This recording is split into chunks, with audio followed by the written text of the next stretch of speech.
Oke, baik. Selamat pagi ya semuanya, rekan-rekan mahasiswa mahasiswi.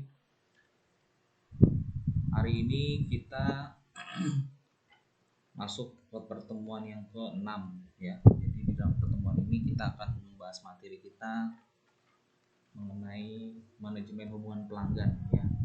Oke, jadi di sini pertemuan yang sebelum hari raya ya. Saya langsung saja untuk memaparkan materi kita yang sudah hadir, silakan masuk ya dan langsung presensi disiapkan. Baik, langsung saya presentasi saja. Untuk suara saya apakah bisa diterima? Di sini ada Mbak Anissa ya. Mbak Anissa, bisa dikonfirmasi suara saya apakah bisa diterima dengan jelas?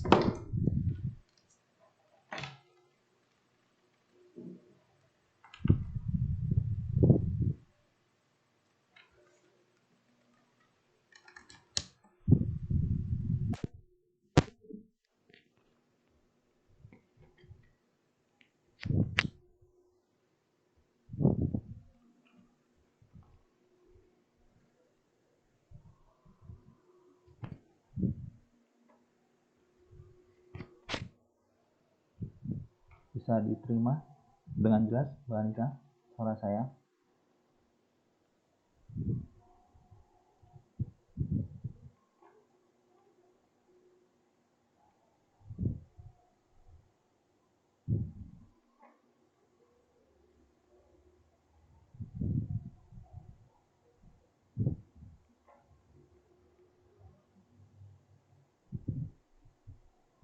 Oke, sambil berjalan saja ya, nanti tolong dikonfirmasi bila ada kendala suara, gambar, atau apapun ya yang kiranya kurang jelas, bisa di live chat ya.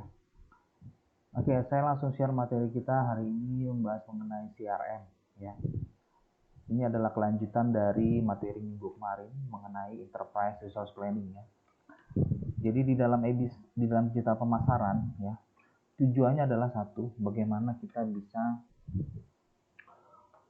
membina hubungan kepada pelanggan ya, membina hubungan pelanggan melalui digital. Nah, ini yang paling penting.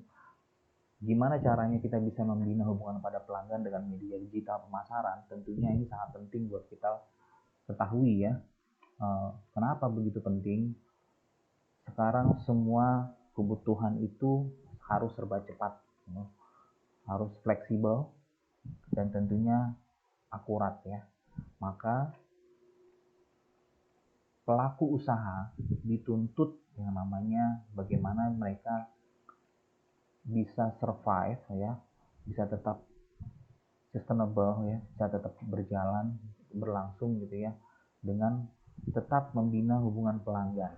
Nah, nanti di materi ini nanti kita akan melihat ya, gimana ya caranya membina hubungan pelanggan ini, terus ukurannya apa ya, supaya bisa kita bilang kalau nanti saya mempunyai sistem, mempunyai media digital, apakah saya bisa mengukur yang namanya kepuasan pelanggan? Atau mungkin nanti kita bisa berpikir lagi lebih kritis ya. Kalau sekarang mereka sudah merasa puas ya, pertanyaannya apakah kepuasan itu akan selalu bisa kita tanamkan atau bisa kita berikan kepada pelanggan? Kenapa? Pelaku digital sekarang bukan hanya kita ya, pelaku atau pengusaha digital ya, pelaku usaha yang memasarkan produknya melalui media digital itu sudah banyak ya.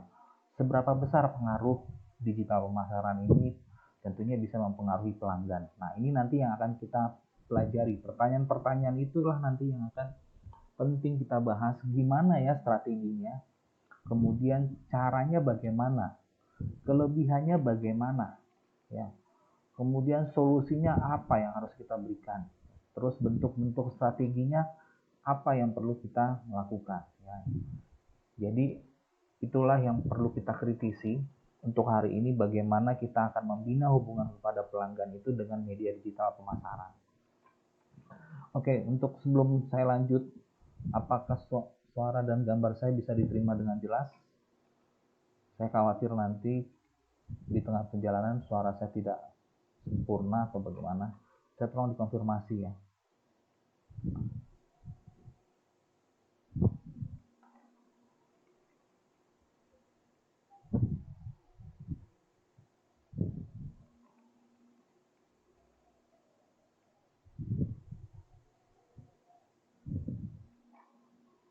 Apakah suara saya bisa diterima dengan jelas, rekan-rekan? Gambar, suara.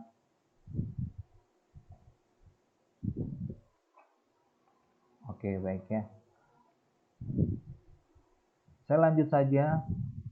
Yang terpenting sebelum kita jauh lebih dalam mengenai CRM atau bagaimana membina atau membina hubungan manajemen pelanggan ya, kita harus pahami dulu ya. Sebenarnya apa sih sebenarnya CRM itu gitu ya, definisinya, kemudian pemahaman dasarnya apa itu. Oke, di dalam CRM kita perlu ketahui dulu, oke, sebelum masuk ke intinya, definisi segala macamnya untuk segala ini, kita perlu tahu, jadi apa yang mau dipelajari ya, gambaran secara umum, materi ini kita akan pelajari tentang konsepnya, kemudian manfaat, dan bagaimana caranya agar bisa diimplementasi. Jadi 3 hal ini yang perlu kita telusuri ya, di materi ini. Kemudian tujuan materi ini diberikan tentunya mahasiswa ini bisa memberikan atau memahami konsep CRM, mengapa dan bagaimana organisasi perlu menggunakan CRM, apa pentingnya ya, urgensinya apa. Lalu yang kedua, mahasiswa di sini diharapkan bisa kreatif ya, tentunya bisa membentuk inisiatif sendiri bagi CRM untuk bisa mendukung bisnis ya satu perusahaan. Emang ngefek ya, kan pertanyaannya gitu, emang ngaruh ya CRM itu, apakah CRM itu hanya untuk di perusahaan skala besar atau skala kecil. Nah ini mahasiswa harus kritisi ya, seberapa besar dampaknya. Lalu buku yang bisa menjadi referensi Anda itu bisa dari buku luar ya, atau mungkin buku yang ada di digital library punyanya Universitas Telkom ya. Silakan Anda itu browsing ya. Bukunya itu dari Pak Agus Wibowo. Di Siakat itu sepertinya sudah ada dilampirkan itu mengenai bukunya ya, mengenai digital pemasaran ya. Atau mungkin bukunya mengenai e-bisnis ya. Nah, itu karena kita digital sama e-bisnis ini saling beririsan ya, jadi tidak bisa dilepaskan satu sama lain. Oke. Nah, pemahaman penting dari CRM ini yang saya garis bawahi merah ya, atau yang saya bedakan warnanya merah ya. CRM itu adalah bentuk strateginya, strategi bisnis. Tentu kalau ada strategi pasti dia punya tujuan, fokusnya kemana? Fokusnya berarti dia kepada objeknya adalah pelanggan ya. Dia punya strategi, fokusnya ke pelanggan. Tujuannya untuk apa? Mengoptimalkan profitabilitas, tidak lain dan tidak bukan ya. Itu sudah pasti. Perusahaan itu didirikan untuk memaksimalkan laba perusahaan ya. Kemudian bisa meningkatkan pendapatan dan tentunya kepuasan pelanggan. Nah, yang perlu digarisbawahi di sini adalah ujungnya konsep CRM ini bagaimana pelanggan ini yang belum pernah tahu, yang sudah pernah beli, ini bagaimana bisa mereka pertama puas ya. Kemudian dari puas itu nanti timbul yang namanya loyalitas ya. Nah, pertanyaannya kemudian bagaimana kita bisa mengukur kepuasan pelanggan? Caranya bagaimana ya? Apakah kita bisa menjamin dengan media digital itu pelanggan itu akan selalu setia terhadap produk atau jasa yang kita tawarkan? Oke, kemudian yang kedua, poin pentingnya CRM itu adalah pendekatan sistematis ya. Dia bisa memanfaatkan bentuknya informasi, caranya dengan komunikasi untuk bisa membangun pelanggan. Jadi ada perlu informasi dan komunikasi di dalamnya untuk bisa saling bertukar ya, bertukar manfaat, dan tentunya makanya perlu ada hubungan. Kalau hubungan itu kan berarti ada dua arah ya, bukan hanya satu arah. Jadi ada interconnection ya.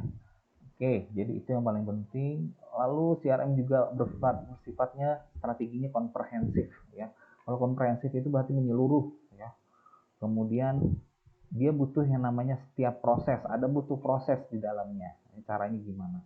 Nah, kemudian tentunya bisa dimanfaatkan dengan optimal. Oke, tujuan utama pentingnya adalah untuk meningkatkan kepuasan pelanggan. Ya, selalu dan selalu ujungnya adalah kepuasan pelanggan. Ya. Kenapa platform atau sistem ini dibuat atau yang kita pelajari ini penting buat Anda? Karena kita akan melihat bagaimana pengaruh digital pemasaran ini, ya, digital marketing ini bisa meningkatkan hubungan pelanggan. Nah, itu yang perlu digarisbawahi ya. Lalu tujuan akhirnya tentunya bisa meningkatkan profit dan revenue. Ya, keuntungan itu untuk perusahaan dagang. Ingat ya, tolong dipahami untuk Anda Di sini ada akuntansi. Apa bedanya pendapatan dengan keuntungan? Ada yang bisa tahu? Coba di sini, apa bedanya keuntungan dengan pendapatan?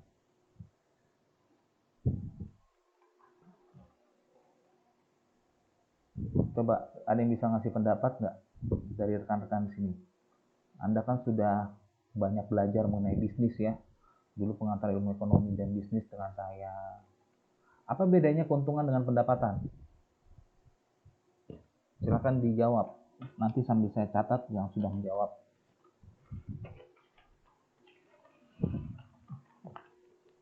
Letaknya apa perbedaannya? Silakan, di sini ada Mbak Anissa, Anton, Tita, Abi, Yogo, Vita. Oh sudah ya tadi, masih lihat. Apa bedanya keuntungan dengan pendapatan?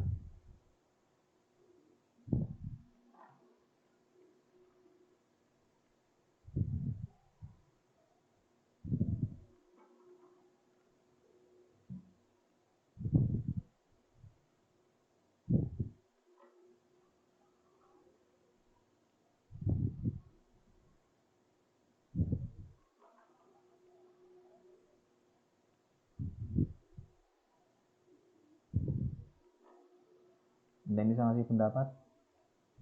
Ayo, kita mencoba mengkritisi. Keuntungan dan pendapatan apa? Kalau sama berarti bukan dan dong, atau kan? Ini kan dan. Berarti kan kalau dan berarti kan ada dua hal yang berbeda. Saya dan Anda. Kalau atau kan sama ya. Nah, kalau dan, keuntungan dan pendapatan apa perbedaan yang mendasarnya?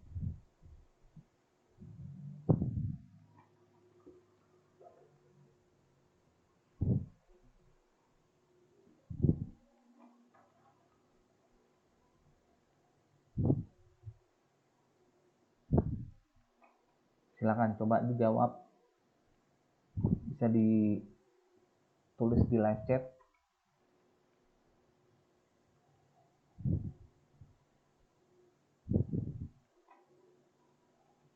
Oke, dari Mas Ilyas, pendapatan dari hasil penjualan yang belum dikurangi dengan biaya, sedangkan keuntungan adalah hasil dari penjualan dikurangi dengan biaya operasional.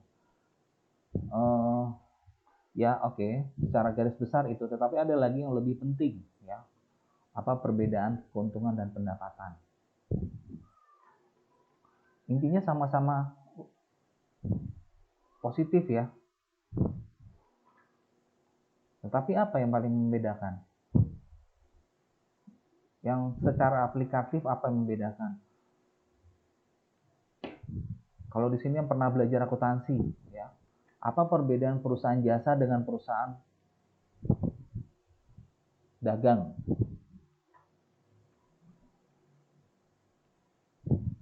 Nah, ini akan saling terkait. Orang bisnis harus tahu ya. Kira-kira apa yang membedakan? Ada nggak laporan keuntungan? Nggak ada ya. Adanya laporan laba rugi. Laporan keuntungan itu nggak ada. Nah, pertanyaannya apa yang membedakan keuntungan dengan pendapatan? Itu yang perlu dikritisi sebelum kita jauh.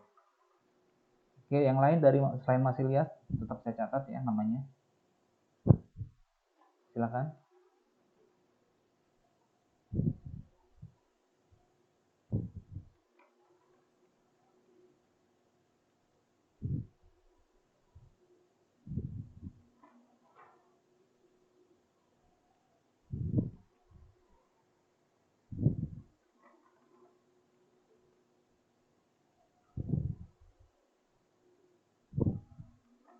Oke, jadi yang paling mendasar ya, yang perlu Anda pahami di sini ya, keuntungan itu adalah biasanya digunakan hanya untuk perusahaan jasa. Ya, jasa. Tahu ya perusahaan jasa, jasa perbankan, kemudian jasa layanan, jasa antar ya, seperti JNE, terus potong rambut ya. Nah, itu kan jasa. Mereka menjual jasanya.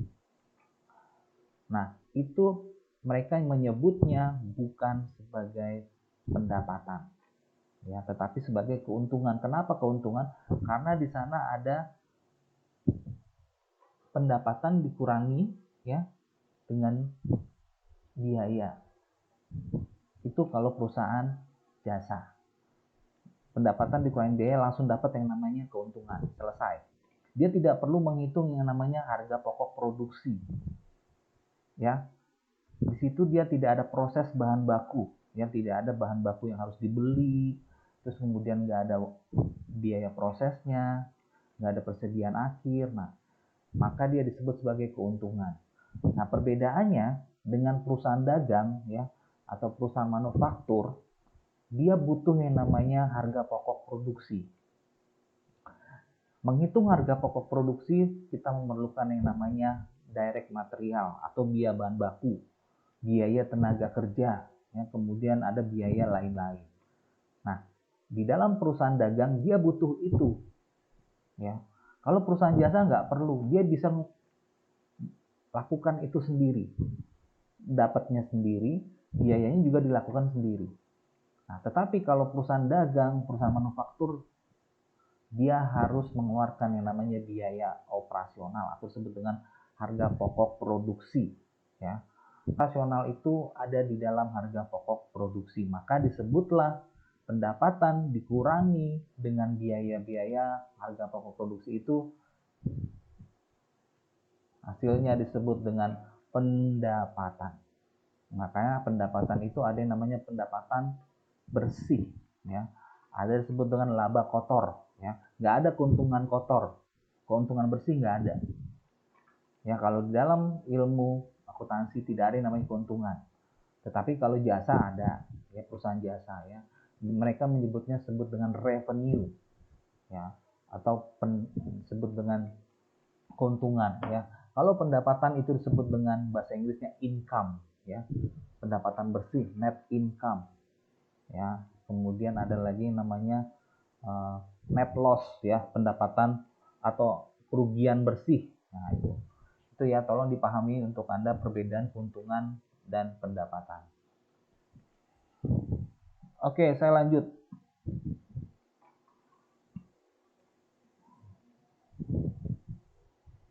Nah, di dalam CRM ini berbentuk strategi. Jadi kalau kita belajar CRM itu adalah piye carane, ya, aku punya barang, aku punya produksi bisa laku. Gimana caranya pelanggan saya ini yang tadinya cuma 10 bisa jadi 100, 10 kali lipat. Nah, jadi semuanya berbentuk strategi. Nah, ini saya garis bawah ini adalah, atau yang saya bikin merah ini adalah intinya CRM itu adalah strategi perusahaan. Nah, berbentuk strateginya seperti apa? Tujuannya untuk meningkatkan akuisisi, bisa mempertahankan pelanggan. Ya, jangan sampai dia hilang, jangan sampai dia pindah ke lain hati, ya, bisa dibilang seperti itu, ya. Kemudian tentunya kita harus bisa mempertahankan yang namanya loyalitas pelanggan. Nah, itu ya, karena kalau udah loyal, pelanggan itu akan datang sendiri, ya. Nggak usah disuruh, nggak usah ditawarin, nggak usah dipromosi, dia akan datang sendiri. Ya, itu akan timbul di dalam benaknya dan selalu akan tertanam nilai. Ya, ada value yang tidak bisa digantikan. Nah, maka di dalam teori sumber daya ada 4 hal yang paling penting, ya, yang perlu kita ketahui. Pertama, supaya kita bisa memiliki sumber daya yang tidak bisa dimiliki orang lain, ya, pertama, buatlah satu yang unik, ya, unik. Kemudian yang kedua, harus langka. Langka artinya nggak mudah didapatkan, ya, sulit. Kemudian yang ketiga, tidak dapat ditiru, inimitable, ya. Kalau bisa hanya kita saja. Jadi kalau misalkan kita mati, ya, yang memiliki sumber daya itu mati, ya sudah selesai, nggak bisa lagi digandakan, ya. Jadi nilainya cuma hanya terbatas pada si pemiliknya. Nah, oke, makanya kalau kita makan nasi goreng, ya, ada usaha turun temurun nasi goreng yang buat pertama itu dari keluarganya itu adalah ayahnya. Nah, ketika ayahnya meninggal, diturunkan warisnya usaha nasi gorengnya kepada anaknya. Nah, pertanyaannya, apakah rasa nasi goreng yang dari orang tuanya bisa diturunkan kepada anaknya? Saya rasa tidak sempurna, ya. Kenapa? Karena feel-nya, nilai yang sudah diberikan oleh si pemilik nasi goreng yang pertama atau si ayah tadi, ya, yang sudah meninggal tadi, dia akan berbeda rasanya dengan rasa yang dibuat oleh anaknya. Nah, maka kita sebutlah itu sumber daya yang tidak bisa ditiru, inimitable, ya. Oke, kemudian yang terakhir itu perlu yang namanya nilai atau rare, ya. Dia tidak bisa digandakan, tidak bisa digandakan. Oke, seperti itu. Nah, jadi CRM seperti itu. Nah, di dalam CRM kita membutuhkan 3 siklus, ya. Ada 3 hal. Yang pertama kita butuh orang-orang di dalamnya, ya. Orang-orang yang bisa membantu, bisa merespon terhadap pelanggan. Kemudian kita juga butuh yang namanya alat untuk bisa merespon dengan cepat, ya. Nggak hanya manusianya. Manusia itu yang mengoperasionalkan, tetapi kita butuh alat, maka kita perlu media teknologi di dalamnya. Kemudian kita butuh proses, ya. Kita butuh proses waktu, kita butuh proses yang bisa merespon dengan cepat. Maka people, teknologi, dan proses inilah yang akan membentuk CRM. Oke, kemudian hal penting lainnya. Orang kenapa penting? Karena orang itulah yang akan membuat strateginya, cara berpikirnya, bagaimana dia akan membina hubungan atau melayani konsumen. Kemudian visinya juga harus jelas dan dipahami. Nah, yang paling penting lagi, kenapa manusia itu penting? Kenapa people, kita ini penting? Di dalam industri, mungkin sekarang orang sudah mulai berubah ya, pemikirannya, mindsetnya. Seperti sekarang contoh konkretnya, kalau kita naik mobil, naik jalan tol ya, dulu masih ada petugas jalan tol, masih ada orang di dalamnya untuk membantu kita untuk membayar jalan tol. Tapi sekarang semua sudah pakai e-tol, ya, elektronik tol. Nah, artinya ada kontradiksi di sana ya. Dulu masih dibutuhkan manusia, tetapi sekarang dengan adanya aplikasi ya, semua sudah berubah. Kecerdasan manusia bisa digantikan dengan kartu mesin ya. Maka aspek kesiapan, pengetahuan dan keterampilan ini penting ya. Ini yang paling tolong kita bisa pahami dan kita bisa kritisi sekarang ya. Nah, sekarang pertanyaannya, apakah semua yang berhubungan dengan digital itu semua bisa membantu? Ya, itu dulu ya, yang perlu kita kritisi itu dulu. Kebermanfaatannya gimana? Apakah memang sudah tidak penting lagi manusia di dalamnya? Ya, kenapa? Karena kita sudah bergerak maju. Ya, apalagi nanti Anda hidup di tahun 2030-2040 adalah generasi alpha. Ya, adik Anda ya, itu adalah generasi Z. Kita kembali lagi ke generasi alpha. X, Y, Z kan itu urutan alfabet ya. Nanti balik lagi ke A, nanti ke generasi alpha. Nah, itu mereka akan sudah pemikirannya sudah terdominasi namanya dengan digital. Ya. Maka pengetahuan dan keterampilan penting. Nah, pertanyaannya, ingat, seberapa canggih pun digital, seberapa kerennya ya, seberapa efektifnya digital itu, ingat ya, dia adalah benda mati. Benda mati yang dibuat oleh manusia dan akhirnya itu bisa bermanfaat. Nah, artinya memang butuh tetap manusia di dalamnya ya. Karena dia nggak akan bisa canggih kalau nggak ada proses manusia di dalamnya.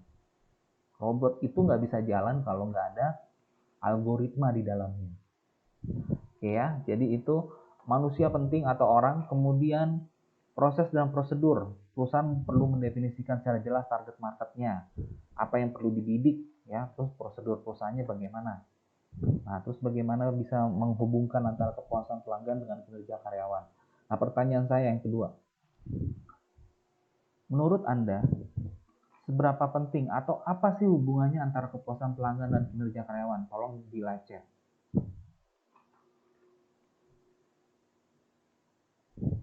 Apa hubungannya manajemen pelanggan dengan kinerja karyawan?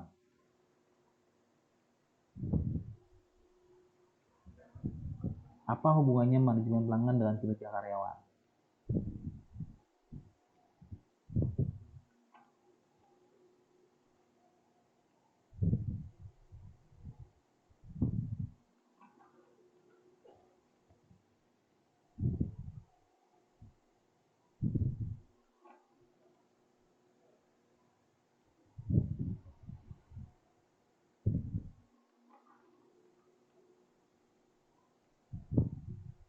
Apa yang menghubungkan manajemen dengan,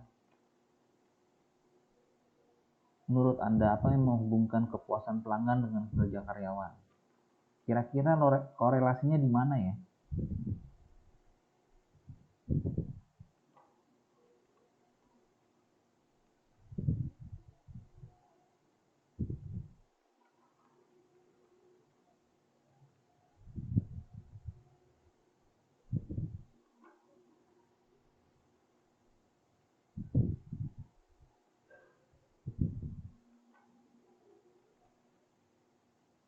Ada yang paham? Ada yang tahu? Silakan.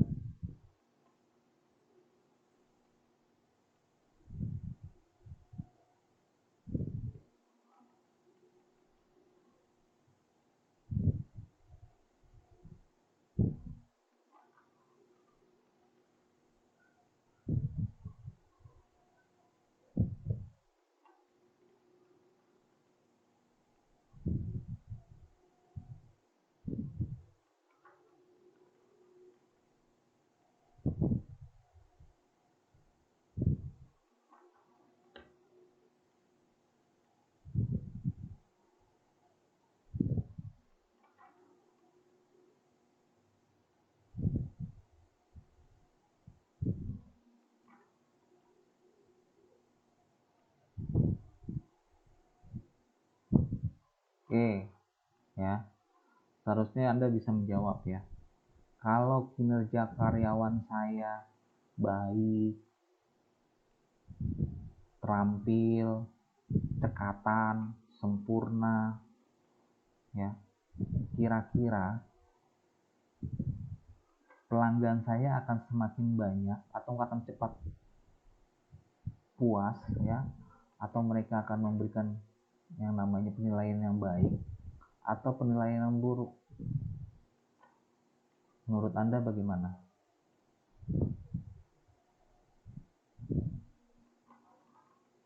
Pasti mereka akan puas.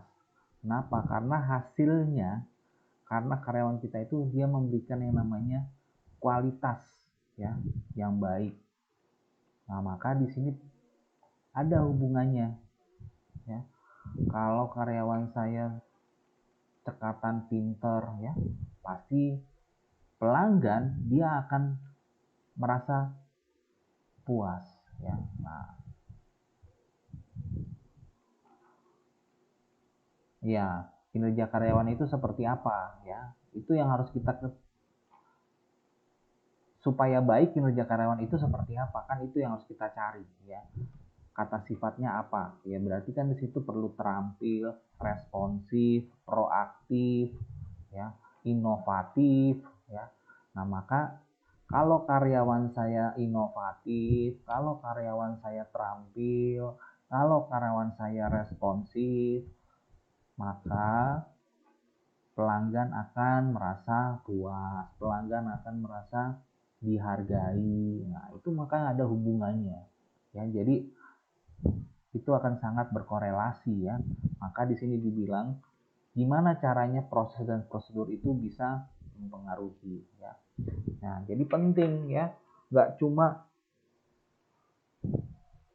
hanya sebagai sekedar promosi, tetapi prosesnya nggak dijalani ya, atau prosesnya nggak bagus ya, tentunya nanti outputnya juga nggak baik ya.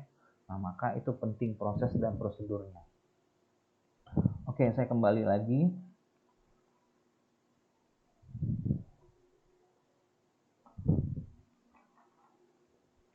Nah, di dalam strategi CRM, ya, pengembangan teknologi CRM juga penting ya. Kita sudah tidak bisa memungkiri teknologi berperan penting sekarang di dalam peningkatan operasional bisnis ya. Nah, jadi implementasi, training ya, itu penting. Sesekali kita perlu yang namanya melatih karyawan. Makanya kalau dulu saya di perusahaan ya, yang namanya adaptasi dengan teknologi, kami selalu diberikan yang namanya pelatihan, training ya. Nah, jadi nanti kita di apa, kalau ada program baru, kemudian ada mesin baru ya untuk mendukung pekerjaan, kita selalu di training ya. Oke, lalu kemudian Aspek implementasi perlu dilakukan, proyek contohan implementasi ya. Nah ini penting, implementasinya gimana. Nah ini juga penting, outputnya gimana hasilnya, jadi bisa kita evaluasi. Kenapa? Karena nanti sebelum barang atau produk atau jasa kita sampaikan kepada konsumen itu, kita harus yang namanya kontrol ya, ada quality control di sana. Oke, sekarang kita lihat implementasi CRM ini akhirnya nggak hanya menyangkut teknologi tapi strategi perusahaan secara keseluruhan. Oke, nah ini ada gambar bagaimana CRM ini terbentuk karena ada 3 irisan di luarnya. Nah, akhirnya dia membentuk satu irisan. Di situ ada sales, ada bagian sales ya. Sales itu apa sih ya? Nah, sales ini adalah bagian penjualan. Dia orang-orang yang langsung memasarkan produknya langsung ke tangan penjual. Nah, nanti dia akan memberikan yang namanya jumlah kuantitas, pemesanan barang. Nah, ini adalah seorang sales, butuh seorang sales. Kemudian dia butuh orang marketing ya. Orang marketing ingat tujuannya bukan untuk menarik pelanggan, tetapi dia bagaimana supaya produk yang ada ini bisa disebarluaskan. Jadi mereka bukan menuntut volume penjualan ya marketingnya. Nah, kalau seorang sales tuntutannya adalah volume penjualan ya. Ini kita perlu pahami apa bedanya sales dengan marketing ya. Kalau marketing dia harus membuat yang namanya satu strategi ya. Yang tadinya segmentasi pasar ini nggak ada. Nah, kita harus berpikir gimana ya strategi pemasaran ini supaya produk saya ini bisa tembus di tempat yang baru. Ada penetrasi pasar ya.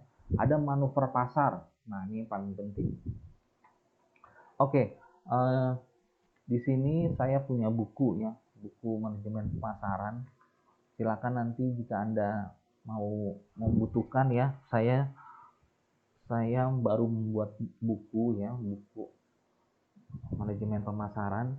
Oke, sebentar ini akan saya share bukunya. Silakan nanti kalau Anda membutuhkan buku manajemen pemasaran saya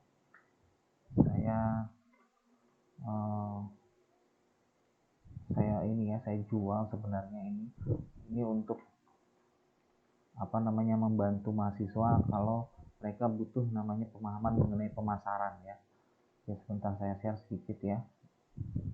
Ini covernya dulu ya, saya berikan karena saya rasa ini akan menunjang mata kuliah kita dan ini juga akan saya bawa nanti untuk ujian ya. Nah ini, oh sorry, ini manajemen strategik. Sebentar saya share.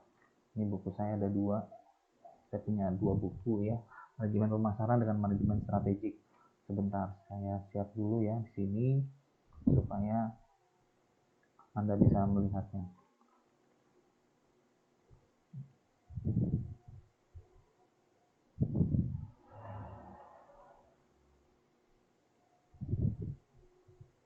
Sebentar saya share.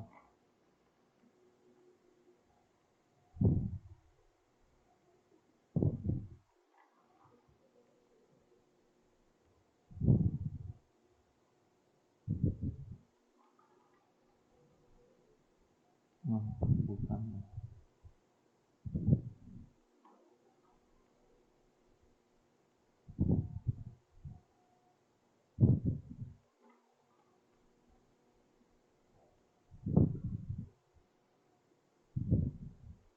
Oh, tidak terlihat ya.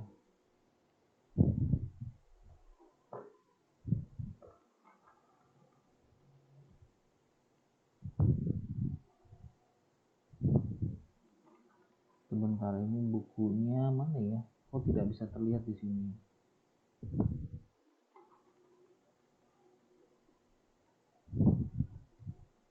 Ini baru selesai saya buat. Silakan jika Anda membutuhkan. Ini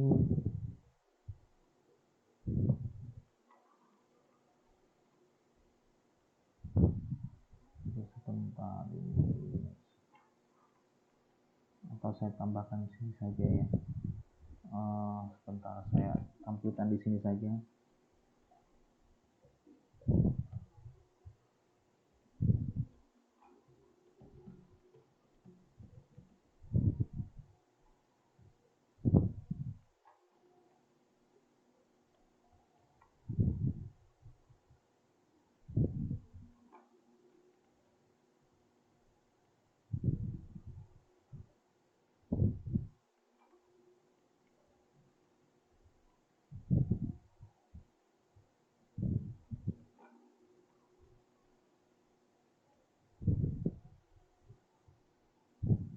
Nah, ini terlihat ya bukunya.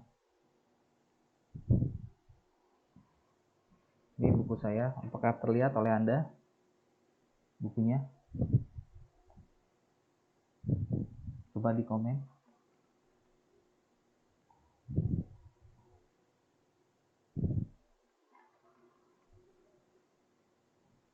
Apakah buku yang saya tampilkan sudah terlihat oleh Anda?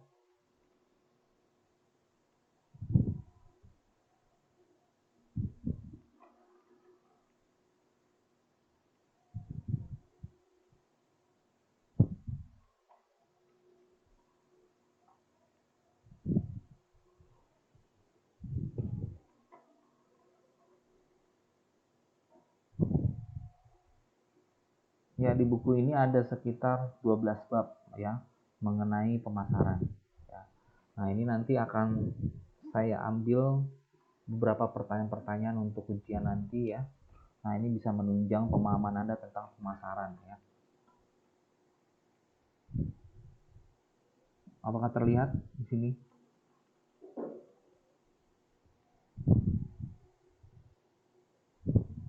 Oke, nanti kalau misalkan ada yang mau pesan, nanti saya kirim ya lewat jasa antar nanti.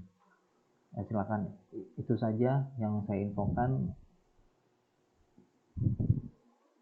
Di sini ada 12 bab, kurang lebih sekitar hampir 100 halaman ya saya buat ini. Ini bukunya nggak terlalu mahal ya, harganya sekitar 80 ribu. Ada 12 bab ya. Yang isinya tentang pemasaran ya, tentang pemasaran. Oke, itu saja informasinya. Saya kembali lagi ke sini. Oke, saya ini dulu.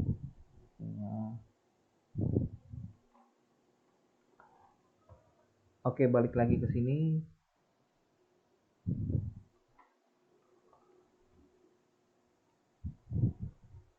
Nah, di dalam pemasaran ya, tentunya sales ya, maka tadi dia adalah orang yang menelusuri kontak pelanggan dan siklus hidup. Nah, cara mereka menjual itu dengan cross selling dan upselling ya. Contohnya CRM ini dia akan mengingatkan sales representatif. Contohnya kalau misalkan di perbankan itu ada teller ya, customer service. Nah, mereka butuh yang namanya orang-orang yang bisa langsung kontak dengan para pelanggan. Nah, maka di sini sales representatif ini adalah dia bisa memanggil pelanggan ya, yang bisa membuat deposit yang besar untuk menawarkan kepadanya. Nah, kan sekarang kalau kita mau menawarkan produk atau jasa udah nggak perlu lagi tatap muka ya. Nah, maka di sini seorang sales representatif ini mereka sudah disediakan fasilitas yang namanya platform CRM. Jadi mereka punya database, input data, dan situ mereka bisa langsung menawarkan. Nah, itu namanya sales representatif. Lalu kemudian apa bedanya dengan marketing ya? Nah, di dalam marketing ada sistem yang disebut dengan direct marketing and fulfillment ya. Nah, apa bedanya? Nah, di sini kalau direct ini dia bisa mengotomatisasi tugas-tugas ya seperti manajemen respon, penjadwalan kontak sales, menyediakan informasi terhadap calon pelanggan. Lihat, apa perbedaannya menurut Anda sama seorang sales? Dari sini sama sini apa perbedaannya menurut Anda? Apa bedanya sales dengan marketing?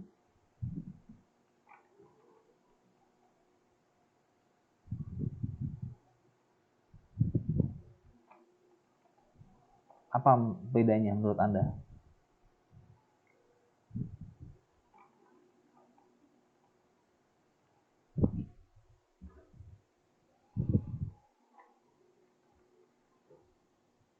Perbedaannya adalah kalau seorang sales dia dituntut yang namanya volume penjualan ya.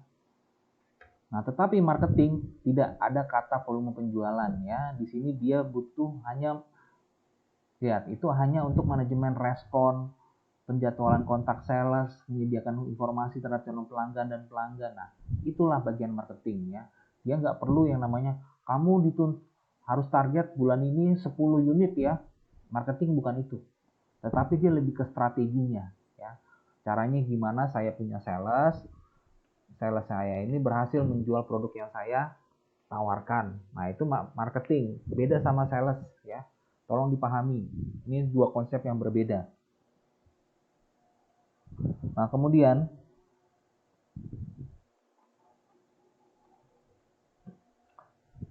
ada bagian customer service atau biasa kita sebut sebagai CS ya. Nah, CS ini adalah bagian yang akan langsung berkomunikasi dengan pelanggan. Nah, biasanya mereka nggak jauh dari layanan, pokoknya semuanya jasa layanan. Menyediakan data layanan yang relevan dan tentunya dia adalah bagian yang bisa memecahkan masalah. Jadi orang pertama yang akan memecahkan masalah itu adalah customer service. Ya, kalaupun dia tidak bisa memecahkan saat itu, nah dalam waktu beberapa saat mereka harus bisa mengkonfirmasi. Ya, artinya masalah ini akan kami tindak lanjuti dalam beberapa saat. Nah, jadi mereka harus memberikan kepastian ya. Itulah customer service ya. Makanya customer service itu harus siap untuk dimarahi. Ya, dulu saya pernah bekerja sebagai customer service ya. Jadi pekerjaan saya itu hanya untuk tempat sampahnya orang. Apa itu tempat sampah? Tempat orangnya marah-marah ya. Tempatnya orang marah-marah karena yang itu isinya adalah keluhan semua ya. Nah, maka customer service dan support ini penting dalam perusahaan. Oke, lalu kemudian secara umum apa sih sebenarnya konsep CRM ini dalamnya? Ya pasti dia harus membangun database, membuat profil, analisa profitabilitas, analisa keuntungan ya, atau disebut dengan proxy, atau disebut dengan ramalan keuntungan. Nah, ini penting ya. Kemudian interaksi dengan pelanggan yang lebih targeted dan customized ya. Oke, jadi membantu untuk menentukan target. Nah, ini penjelasannya silakan nanti Anda baca ya. Lalu kemudian ada konsep CRM ini. Jadi ini kita lihat ini adalah orang-orangnya ya, ada orang-orang di sini. Nah, ini ada pelanggan. Pelanggan itu sebelah kiri kita lihat. Nah, di sini ada dia akan melakukan order. Isinya platform CRM itu adalah bagaimana bisa memesan order ya, kemudian register, bisa mengembalikan, terus mereka bisa memberikan komplain, ada iklan di sana. Nah, itu kemudian kegiatannya, tindak lanjutnya, tindakannya apa? Di situ ada promosi, kemudian ada news dengan menggunakan koran ya atau majalah, kemudian mereka bisa melakukan pembayaran, renewal, survei, dan akhirnya semua akan terpusat yang namanya customer interaction system. Nah, jadi ada orang di situ untuk mengoperasionalkan dan semua akan terhubung ke dalam satu konsep CRM-nya. Ini ada dalam bentuk database-nya ya. Oke. Lalu membangun database. Nah, ini penting, membangun database. Ini kita bisa lihat dengan cara bagaimana kita bisa menawarkan benefit untuk pelanggan. Nah, kita lihat ini ada prosesnya, ada siklus, ada cycle-nya di sana. Database ya. Database tempatnya atau gudangnya semua data calon pembeli. Ya. Masih calon ya, belum pembeli loh, belum pelanggan. Ingat, bedanya konsumen sama pelanggan Anda harus pahami ya. Konsumen atau calon konsumen itu masih calon yang mau beli barang kita, jasa kita. Tetapi kalau sudah customer, pelanggan, dia sudah pernah melakukan pembelian. Bedakan consumer dengan customer. Itu tolong dipahami. Jangan sampai salah ngomong ke orang. Ya, jadi kita harus bedakan mana itu consumer, mana customer. Lalu kita harus tahu nih, kita punya database, oke, saya punya tahu nih ada database 100 nih, calon konsumen saya. Nah, kemudian kita pahami profil pelanggannya seperti apa ya, karakteristik pelanggannya seperti apa. Apakah mereka nanti kita karakteristikkan berdasarkan dari segi pendapatannya, atau dari segi usia, dari segi kemudian gaya hidupnya, itu bisa kita lihat ya. Nah, profil pelanggan itu bisa kita lihat. Intensitas pembelian dia berapa dalam waktu berapa saat. Misalkan setahun kah? Nah, kalau misalkan dia orangnya yang suka sering berbelanja, ya itu akan menjadi ini kita, target kita tentunya ya. Jadi kemungkinannya dia untuk membeli barang kita akan semakin tinggi. Beda sama orang yang jarang membeli ya. Nah, jadi profilnya perlu kita pahami. Kemudian segmen pasarnya. Itu akan menentukan konsumen siapa yang akan pakai produk kita. Segmentasinya. Nah, dan terakhir tentunya CRM ini membantu yang namanya pembuatan keputusan ya.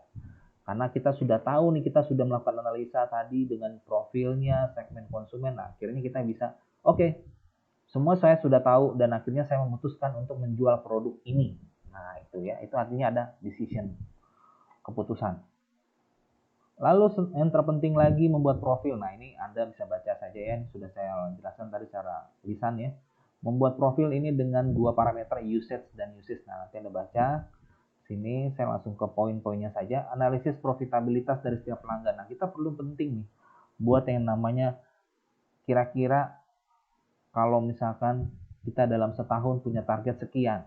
Nah, kita perlu tahu nih siapa-siapa saja target customer kita yang bisa kita andalkan untuk bisa meningkatkan penjualan kita. Nah, makanya penting di sini analisis profitabilitas ya. Ada dua hal yang dinilai dari masing-masing pelanggan. Ketika kita berperilaku sebagai pelaku usaha, ingat, kita adalah dua sisi mata uang yang berbeda ya. Penjual dan pembeli. Ya, kalau penjual mikirnya adalah untung, ya. Kalau pembeli mikirnya adalah puas. Ya, itu yang paling penting kita pahami. Jangan dibalik-balikan. Ya, itu yang paling penting. Penjual itu tidak pernah dia berpikir bagaimana si konsumen ini akan bisa tetap bisa survive ya, bisa tetap mengenal produk kita. Tapi yang penting bagi dia adalah barangnya laku, itu dulu ya. Nah, nanti terlepas dari itu, apakah si pelanggan itu atau si konsumen itu dia akan beli lagi, itu urusan nanti ya. Karena tujuan perusahaan itu adalah mencari laba ya, mencari laba.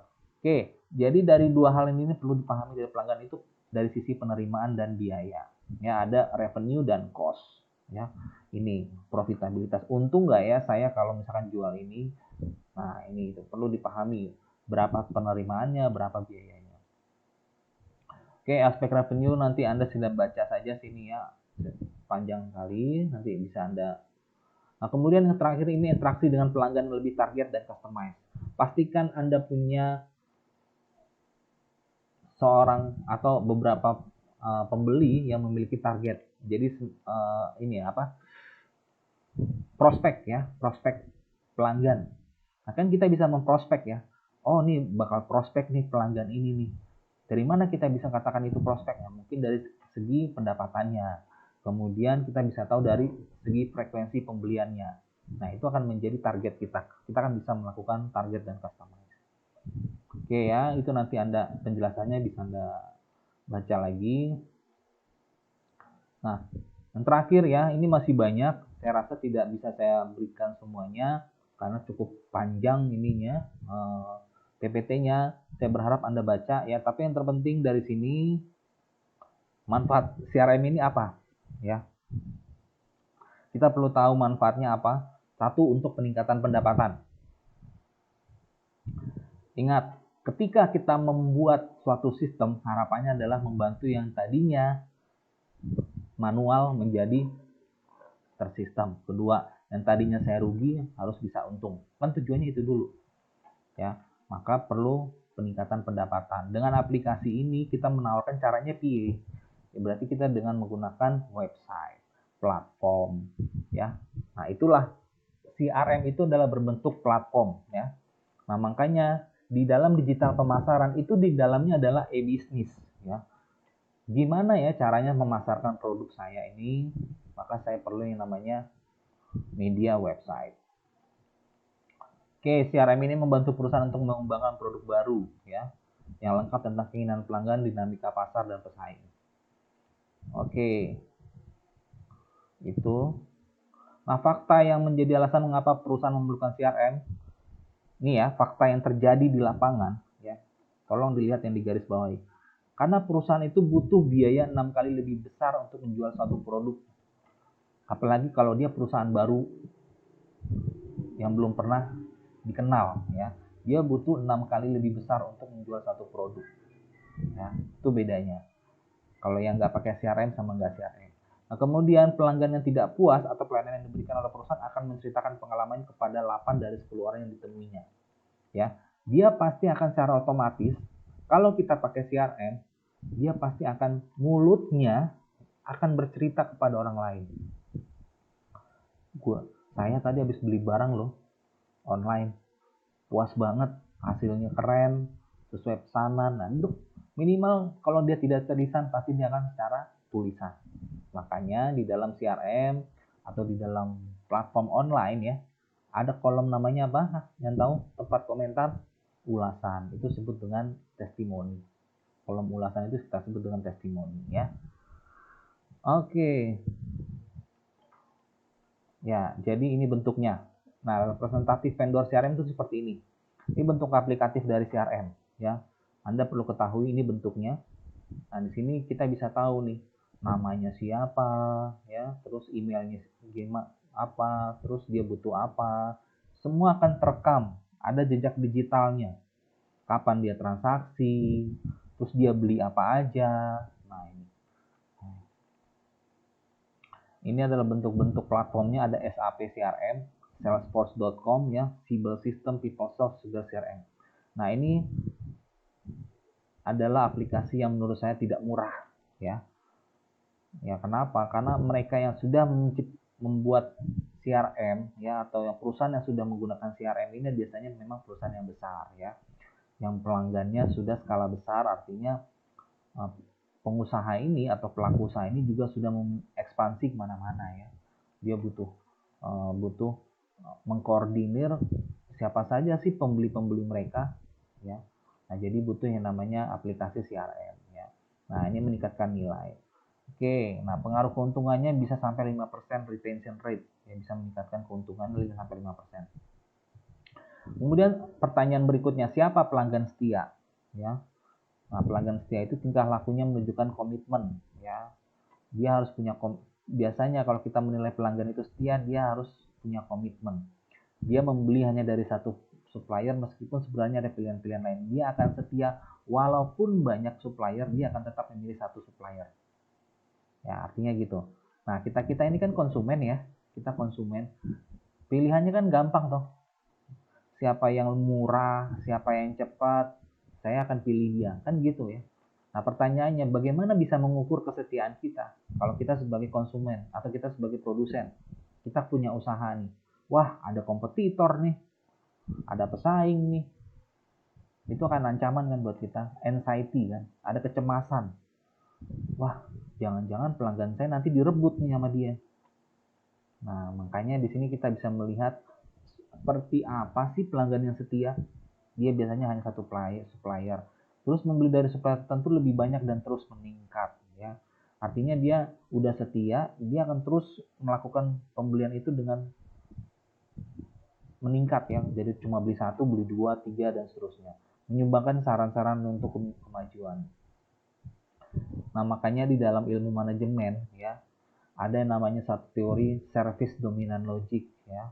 Service dominant logic ini dia menitik beratkan bagaimana pelaku usaha yang merubah mindsetnya yang tadinya dia hanya berorientasi pada produk harus bertransformasi pada yang memberikan nilai pada pelanggan ya, service dominan. Nah, makanya di dalam teori tersebut mereka bilang perlu ada yang namanya penciptaan nilai bersama. Artinya di sini kita tidak hanya menjual ya, tapi kita merasakan bagaimana customer kita itu juga memberikan insight terhadap perusahaan. Jadi namanya value co-creation ya, penciptaan nilai bersama. Oke, untuk selanjutnya nanti Anda baca ya, karena ini cukup panjang sampai 64 slide ya. Kalau kita bahas ini nggak cukup waktunya, karena sudah waktu mengumpulkan jam 9 ya. Nanti silakan Anda baca, jika ada yang tidak jelas bisa Anda komunikasikan dengan saya. Ya, yang terpenting Anda baca dulu ya, baca dulu. Harapan saya ini bisa membantu atau menambah insight Anda ya. Nah, karena di sini nanti ada berhubungan dengan fakta CRM, terus kemudian loyalitas pelanggan ya. Nah, ini. Oke. Inilah bahan untuk pembelajaran kita hari ini. Semoga ini bermanfaat tentunya. Ingat ya, digital pemasaran itu memang betul membantu ya. Ya, saya juga meyakini itu sangat membantu meningkatkan laba perusahaan. Tetapi pertanyaannya, yang pakai sistem itu, yang pakai digital itu bukan cuma kita. Ya. Semua orang dengan sangat mudah sekarang teknologi semakin canggih ya. Nah, kesiapan teknologi juga sudah semakin bisa disebarluaskan ya, didiseminasikan. Nah, sekarang pertanyaannya, mampukah kita membina hubungan pelanggan ya? Nah, itu yang paling penting kalau kita berbicara masalah memasarkan digital ya. Karena CRM itu menitik beratkan kepada digitalnya ya, bukan tatap mukanya. Bukan kayak kita beli cabai di pasar, saya terus menganggap pelanggan saya atau menganggap penjual saya itu adalah langganan saya, itu nggak seperti itu ya. Kalau CRM itu dia lebih kepada lebih dari sekedar puas ya, tetapi bagaimana konsumen itu bisa loyal, bisa yang namanya puas, dan lebih dari itu mereka akan bisa menciptakan nilai bersama-sama ya kepada perusahaan. Nah, itu yang diharapkan, Bang. Ada namanya value co-creation, penciptaan. Kemudian dari value co-creation itu diharapkan bisa ada namanya value in use, ada nilai yang dapat digunakan bersama. Ya, oke. Jadi kira-kira itu ya. Adakah yang mau ditanyakan untuk rekan-rekan semua di sini? Nanti silakan Anda baca secara mandiri ya. Saya rasa semua slide-nya sudah saya tampilkan dengan jelas.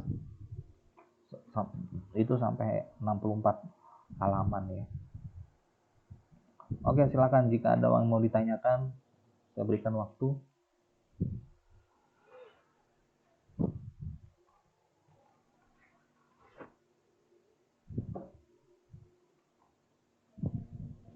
Untuk minggu depan kita libur sampai tanggal 9 ya. Jadi kan sudah dapat pengumuman ya dari Telkomnya. Kita libur sampai tanggal 9. Jadi bagi rekan-rekan di sini yang merayakan Hari Raya Idul Fitri, atas nama pribadi dan keluarga saya mengucapkan selamat Hari Raya Idul Fitri.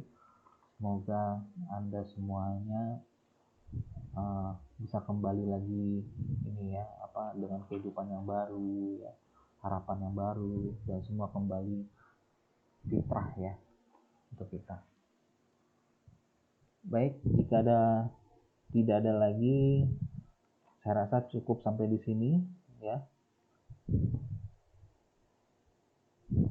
Untuk berapa saat kita rayakan hari kemenangan ini ya dengan sukacita nanti dengan keluarga.